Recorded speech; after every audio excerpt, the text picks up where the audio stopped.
All right, Tom, so tell us, what brought you here to Berlin in the first place? Well, do you want the short version or the long version? Well, you don't have any short versions, so I guess the long.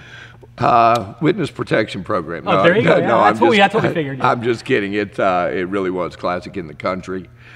I moved here to Ohio in 1996. I got involved with girls basketball there, but became friends with Dave. I think it was probably around 1998, 1999. And we worked on a few projects together, such as Coaches Clinic, where I'd bring in some of the top college coaches from around the country. We ran here. In August of 2001, after Coach Reese had passed away, Dave approached me about maybe doing something that would help him perpetuate the legacy of Coach Reese. And myself being involved with the civil rights movement, we thought that doing something over Dr. King weekend would be phenomenal that we could do.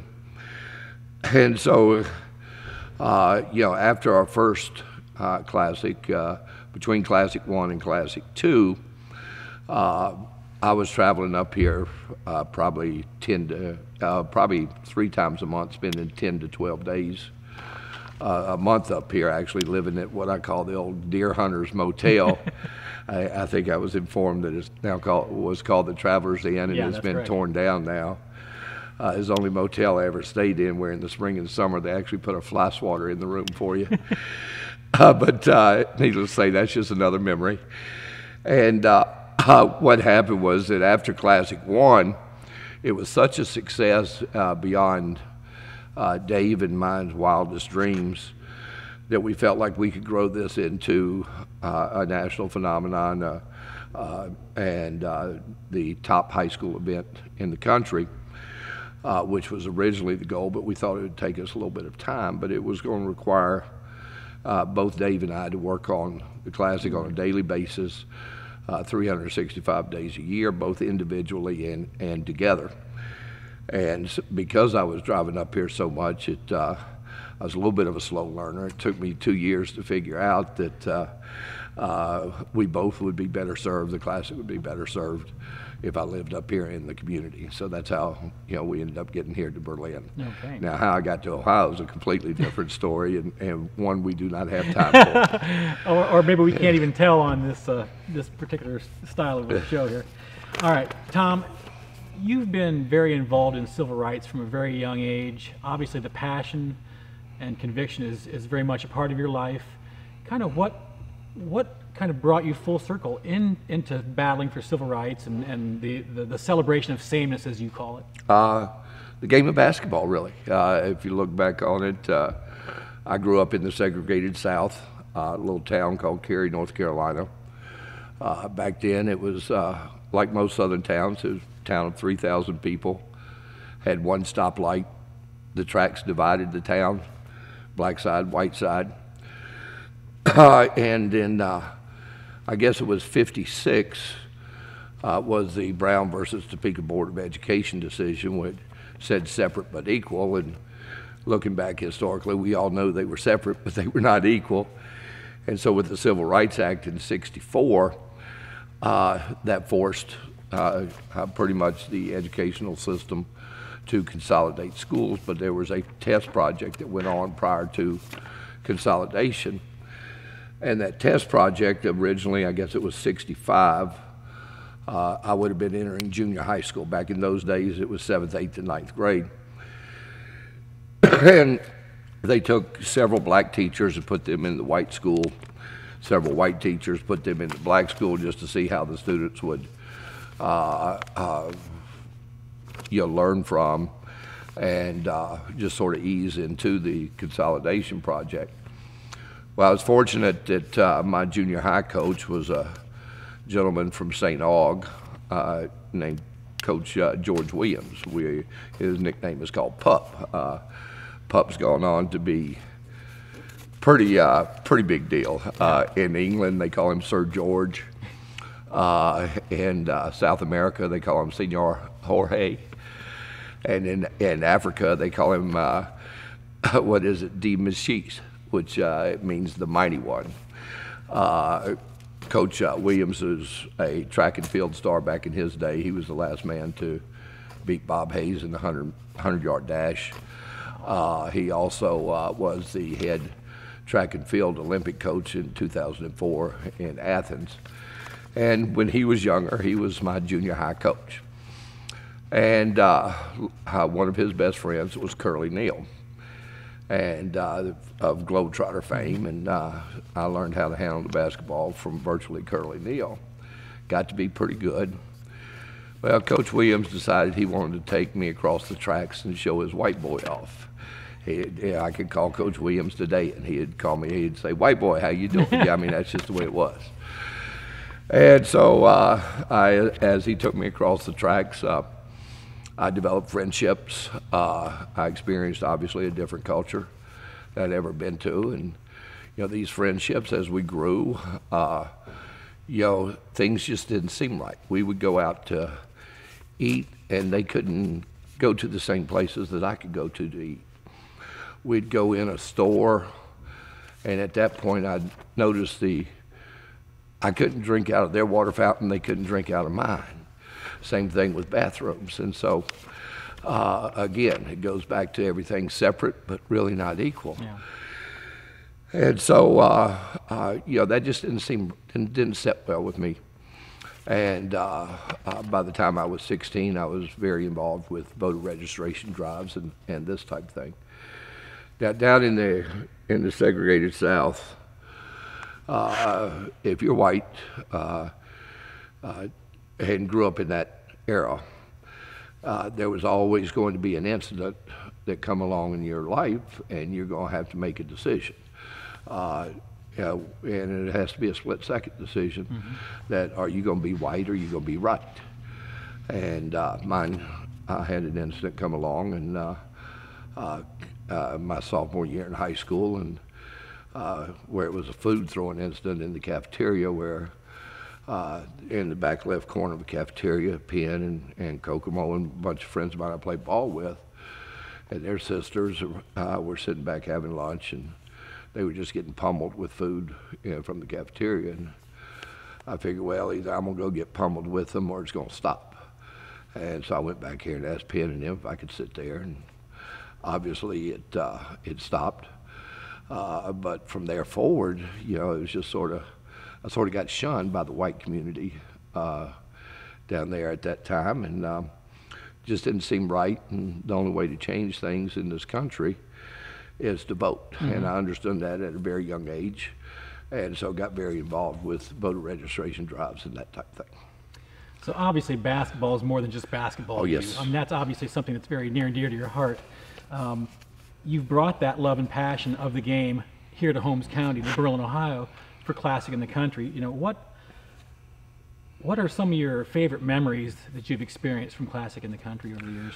Well, probably my number one memory is a private memory. It is the bond that was created between Coach Slaybach and myself at our original meeting in August of 2001. We're as different as two men could be. Coach Slaybach's a family guy. I'm a dog guy. Hell, he's allergic to dogs even. His drummer's more of a traditional drummer. Mine is definitely an outside the box drummer. He has roots. I have wings. We're as different as you can be. But yet it was his love of his friend, Coach Reese, and my passion in pursuing Dr. King's vision is what brought us together, and is my favorite memory, but it's a very private memory concerning Classic in the Country. Now, as far as from a public standpoint, every year there's a great memory. You can go back to Classic 10. I guess that was 2013. Lena Snyder leading West Holmes back to, from 13 down at the half to beat Afrocentric with a 24 rebound performance, which was just phenomenal. To see her lead them back. You take Classic, I guess it was Classic 2 in 2005. Stephanie Foster from Brookhaven hit a shot, 65-foot shot going this way to send their game in against Wadsworth into overtime. And you never can forget in 2007, I guess that would have been Classic 4, the crowd that was here for the Riverview Afrocentric game. It was a packed house. They were 3 deep on the baseline. They were 7 deep in the concession. The fire marshal had to leave so he wouldn't shut us down. And then in 2010, I guess that would have been Classic 7, you had Toledo start, upset Potter's House, Florida, when Potter's House came in here undefeated, the number 2 team in the country. But that win was overshadowed by my favorite moment, and that was at Classic 7 in 2010. That was Marvin Blank's reenactment and impersonation of Dr. King and performing the I Have a Dream speech.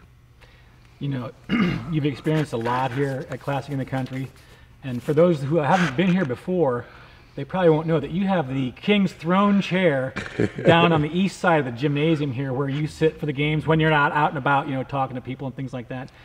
What goes through your head as you sit there and watch everything that's going on around you? Games, interaction, the whole 9 yards. The power of inclusion, I think, and the realization in part of Dr. King's vision.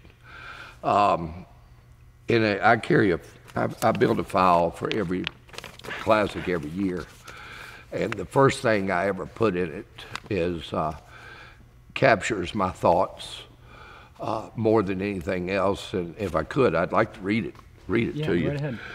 It was written. It's the first thing I put in every year in the file. It was written by John Scholes when he was at the budget. It didn't take long for me to realize when I stepped into the Reese Center on Saturday that I wasn't just there for a girls' basketball event.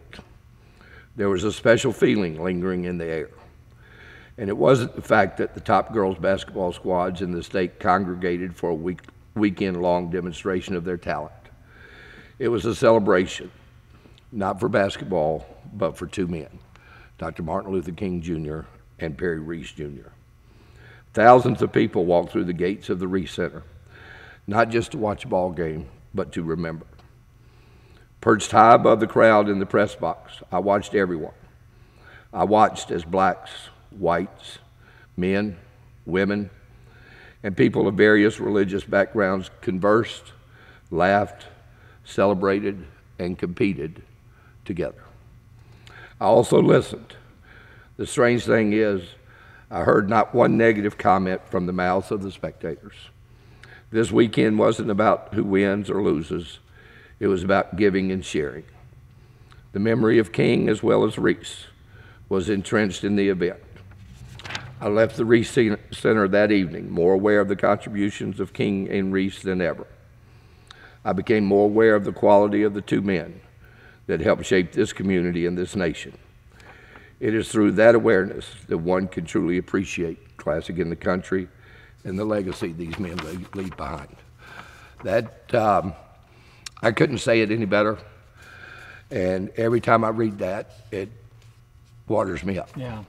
Yeah, and so you have to excuse me a second. That's all right. Hey, if something hits home, it can be powerful. And so that's what Classic in the Country is to me. Okay. So what do you feel like your impact has been here on this community as you brought this extravaganza, this celebration here to Holmes County? Oh, I don't think I've had any impact. I think the community's had all the impact because it's been such a unifying event of the community, both residential and business communities. I think it was their opportunity to show their love of Coach Reese, to show how he changed their community, to put on display the core values, the principles, and the beliefs that this community has. And again, the love they have for Coach Reese and what he did for this community.